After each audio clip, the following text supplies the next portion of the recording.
ऐतिहासिक श्री रणकेश्वर महादेव शिव मंदिर रणी जो जिले के कस्बा धुरी से लगभग 9 किलोमीटर दूर स्थित है, का इतिहास महाभारत काल से जुड़ा हुआ माना जाता है। मान्यता है कि महाभारत युद्ध से पहले पांडव पुत्र अर्जुन ने यहीं भगवान शिव जी की तपस्या और पूजा की थी। कथा के अनुसार अर्जुन की भक्ति से प्रसन्न होकर भगवान शिव प्रकट हुए और उन्होंने अर्जुन को गांडीव धनुष प्रदान किया था। यह भी कहा जाता है कि महाभारत युद्ध की नींव यहीं से रखी गई थी। इतिहासकारों और मान्यताओं के अनुसार जब कौरवों ने पांडवों को सुई की नोक जितनी भी भूमि देने से इनकार कर दिया, तब समझौते की सभी संभावनाएं समाप्त हो गईं और इसी स्थान से युद्ध का मार्ग प्रशस्त हुआ। बताया जाता है कि इसके बाद पांडवों ने यहीं पर 7 अक्षौहिणी सेना भी एकत्र की थी। युग पुरुष बालयोगी महंत हरदेव गिरि जी महाराज, जो कि श्री रणकेश्वर महादेव सिद्ध पीठ रणिके की देखरेख कर रहे हैं, उन्होंने बताया कि मंदिर परिसर में स्थापित महादेव संस्कृत पाठशाला में निःशुल्क शिक्षा भी प्रदान की जाती है।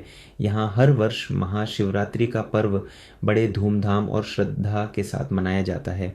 श्रद्धालुओं की आस्था है कि जो भी भक्त यहाँ सच्चे मन से भगवान शिव की पूजा करता है, उसकी सभी मनोकामनाएं पूर्ण होती हैं।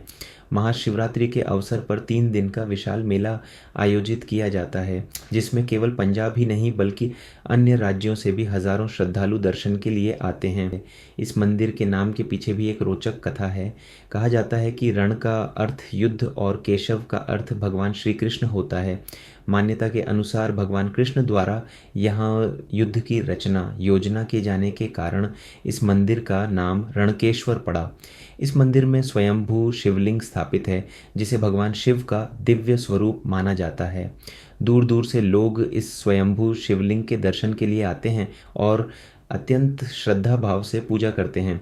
समय समय पर यहाँ कई महान तपस्वियों ने साधना की है, जिनमें महंत चंदनगिरी जी महाराज और महंत सोमगिरी जी महाराज जैसे संतों के नाम प्रमुख रूप से लिए जाते हैं। इसके अलावा महान तपस्वी दूध प्रेमी इलायची गिरिजी महाराज ने पैदल यात्रा करके 360 तीर्थों का जल इस मंदिर में स्थित कुएं में डाला था। आज भी श्रद्धालु इस कुएं के जल को पवित्र मानकर दर्शन के बाद उसका सेवन करते हैं। करीब 400 वर्ष पहले पटियाला के राजा रेणुमल इस स्थान के प्रति अत्यंत श्रद्धावान थे। मान्यता है कि उन्होंने पुत्र प्राप्ति के लिए यहाँ भगवान शिव की आराधना की थी। जब उन्हें पुत्र की प्राप्ति हुई, तब उन्होंने अपनी श्रद्धा के प्रतीक रूप में यहाँ एक भव्य मंदिर का निर्माण करवाया। मंदिर तक पहुँचने के लिए सबसे निकट रेलवे स्टेशन धुरी है, जहाँ से मंदिर की दूरी लगभग 10 किलोमीटर है। यह मंदिर लुधियाना से 75 किलोमीटर, संगरूर से 18 किलोमीटर, बरनाला से 22 किलोमीटर और